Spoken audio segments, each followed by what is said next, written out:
This is Booker T. Jones. She's interviewing the guy that we know as David, who's the businessman in Minnesota that discovered all this alleged fraud by the daycare that's been joining Nick Shirley on his escapades, exposing all of this stuff.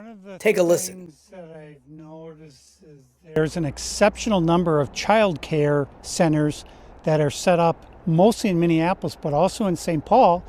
And I said, wow, how many kids are there in the Twin Cities? Some of them are by my office, and I would watch, and I said, well, there aren't any kids there.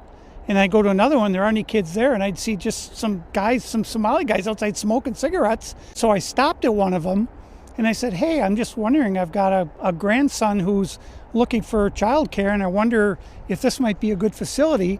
And they said, no, we're all full. And they had the door open, and I looked, and there were no kids. There was like a couch and a table with a couple chairs, and I said, well, are the kids out back playing, or what kind of place is this?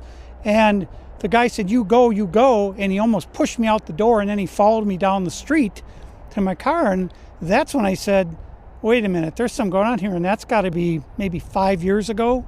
This fraud is so massive. When the dust settles on this, it's going to be found to be the largest fraud in the history of the country and probably the world. It's that big. The ones that I've gotten data on, they average about $2.5 million a year, and a lot of them will say they have anywhere from 80 to 120 children. I've been to literally 40 or 50 of these childcare, and there never has been a single child at any one of them ever. Morning, afternoon, evening. Some of them say they're open till 10 o'clock at night. I go there in the morning, I go there in the afternoon, I go there at 9 o'clock at night.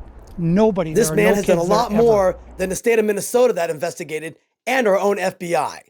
Kudos to him and Nick Shirley.